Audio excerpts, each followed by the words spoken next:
Hello, hello. I am back, and today we're going to talk about a new manifesting tool that may not be new to everybody, but the majority of people use vision boards or regular prayer, right? And both of those things are absolutely amazing. But there's also tips and things that we can enhance with our prayer life and with using vision boards. But today's focus is going to be on this new tool that I've actually been using for a number of years, but it may be new to you. And it's called scripting. And scripting is a little bit different than journaling because with journaling, you're journaling maybe a dream that you had the night before, or possibly things that are on your mind, things that you want to share with others, but you can't, just basically, I feel like journaling is more like things that you don't want to share with other people that you want to keep for yourself and that you feel in your heart. Right? So it may not necessarily be things that you want to manifest. It's more things that you are, can we say, getting off your chest? So with scripting, it is the opposite of things that you want to get off your chest or annoyances that happen to you that instead of telling someone off, you're writing down in your journal. No, no, no. This is different. We're going to take that journal for expressing our feelings and we're going to put it to the side or put it in our nightstand drawer. Scripting is more about, okay, I have these dreams that I want to do this year. How am I going to do them? Oh, are they going to work? Yes, they can come true. And here's the secret to it. If you, number one, this is just an example, and pardon my handwriting. Okay, so I have a fun job that suits all of my needs. I make $2,000 a week working 3 days per week. I have all I need to travel on vacation 4 times per year, right?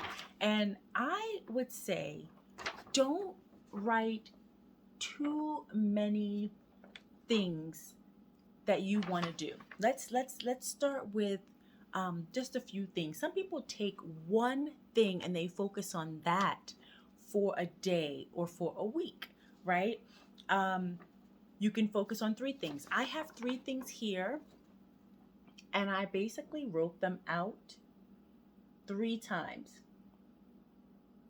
And why did I write them out 3 times? I wrote them out 3 times so that we can start to reprogram our minds and our consciousness about what we want. Because so much of our day, we're walking around thinking about things that we don't want. And it's in our subconscious, so we don't even realize it, right? And as Dr. Bruce Lipton says, probably 90% of the time, 90% of what we are walking around thinking about in our subconscious are things that have happened well in the past.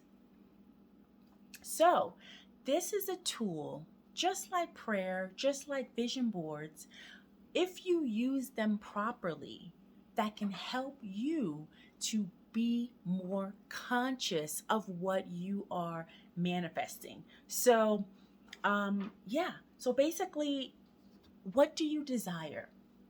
Do you want to start your business? Do you want to travel more? Write those things down. Write those things down in a I have. I'm grateful for. Not in the future tense, like I will or I want. Don't do that. Do I have an amazing new job, or I have an amazing new client? Like, I make $2,000 a week. And you know what? The more you write these things out, and the more it becomes part of your subconscious, the more you're going to even start to expect these things. So it's almost like starting to feel in the energy like you already have it. And some people may say, "Oh, you're making things up, or you're not crazy." There's another word for it where a person kind of puts things out of their mind and acts like nothing is wrong. You know what? In a sense, you do need to do that to manifest. Because if you walk around just saying, "Well, I'm going to keep it real," well, keeping it real, if your circumstances currently are not for things that you would really want to have in your life, keeping it real is going to keep it real for you. You know what I'm saying?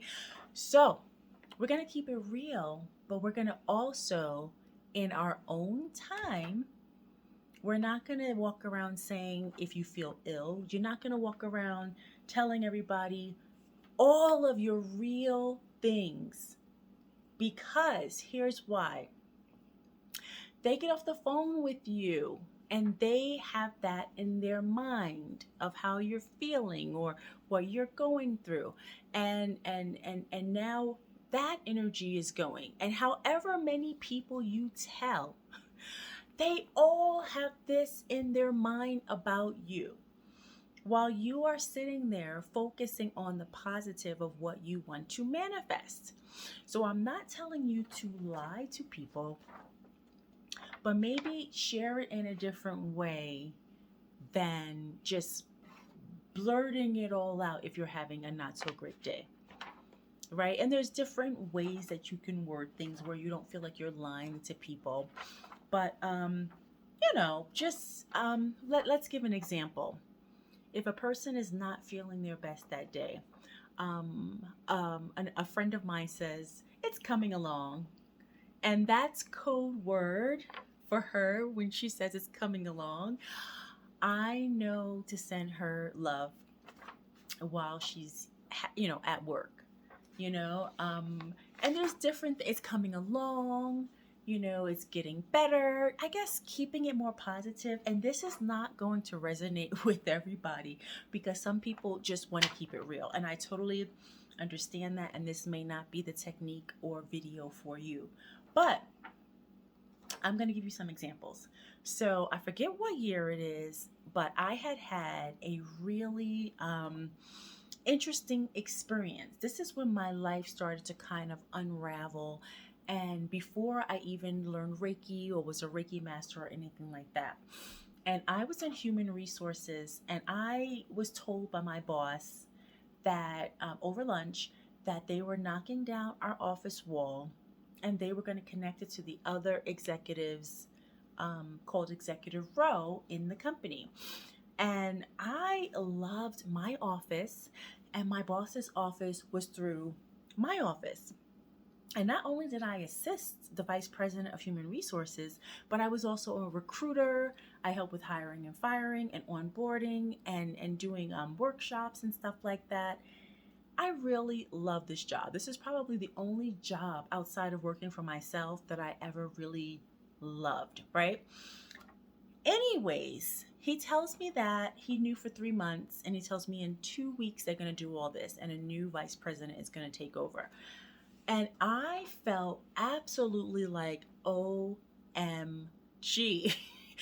But you know what? I don't remember how I knew this. I knew about vision boards and, of course, prayer. So I didn't even use scripting. But I remember at the same time that this was happening, me and my partner realized that our lease wasn't the typical 1 year, okay?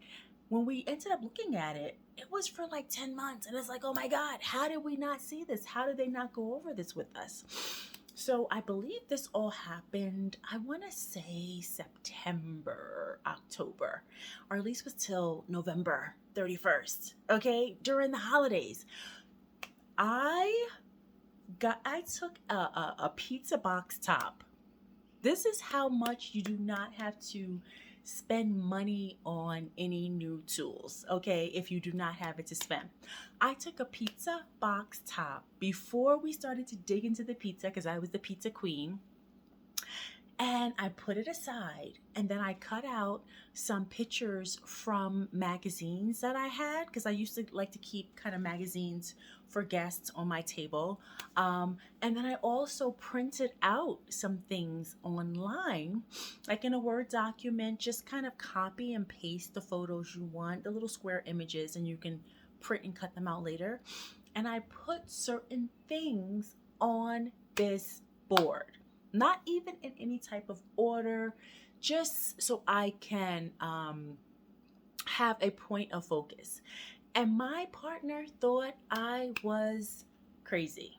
Okay, he grew up Catholic, did not pray, did not meditate, but we loved each other, and I was the crazy spouse that was vegetarian. And, well, no, not at that point. I became vegetarian later.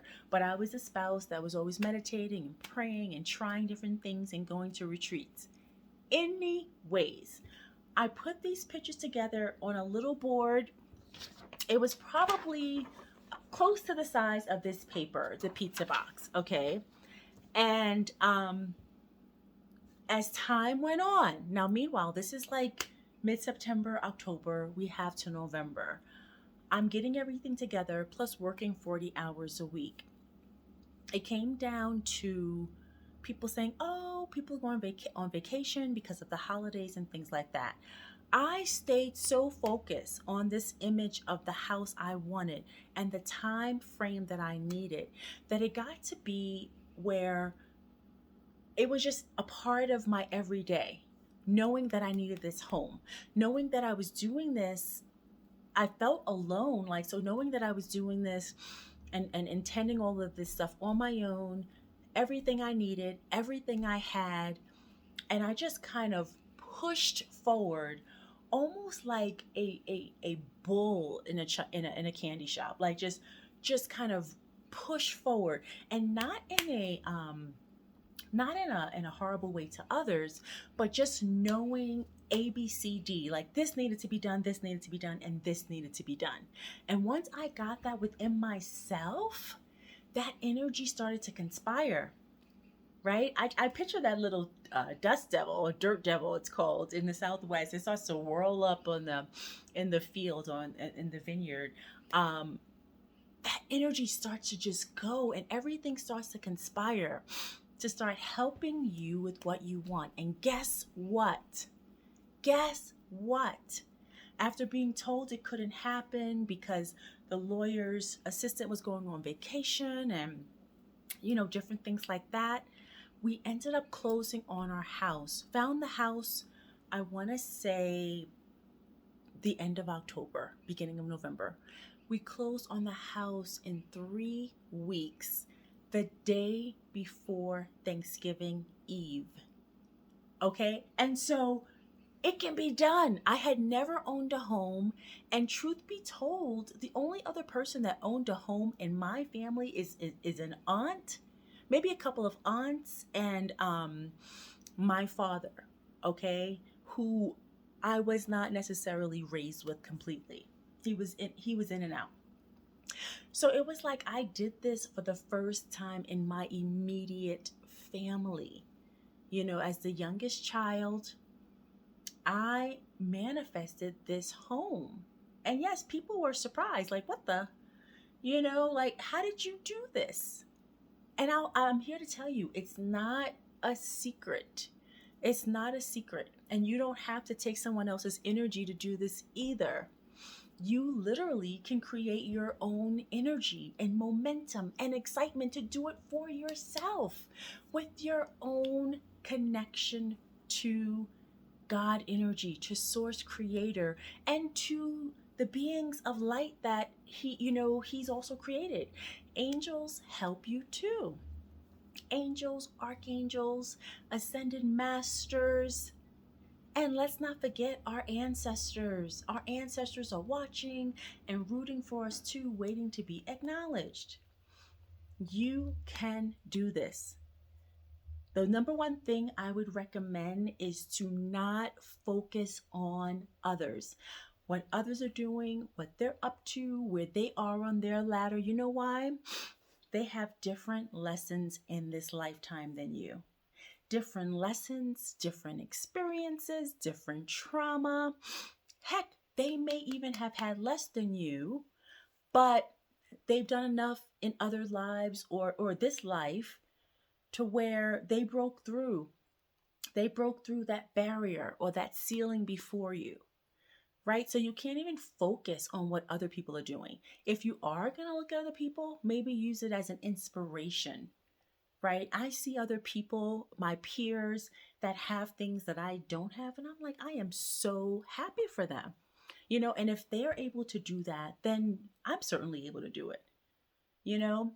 So I want to give you that inspiration. Don't look at me or anybody else because you don't know what goes on in their life, first of all. You don't know what they really have and what they don't have. And you don't know what they had to do or did before they got to where they are. So that's what I want to share with you. Focus on yourself and cultivating that, what is it, that dirt devil that you see in the Southwest. Get that around yourself to where that whips out anything that is not for your highest and best good. Any people, places, and things that no longer serve you for your highest and best good, get that energy out of there. And now you can call in the people, places, and things that are better suited for this new you that you are stepping into. All right, friends, I hope that helped. I love you. I am here to be an inspiration. And my role here on this planet is to help awaken mankind to your own gifts, your own power, and your own potential. We all have it, no matter where you are, no matter where you're from. Okay? So I love you, and I'll talk to you soon. Peace.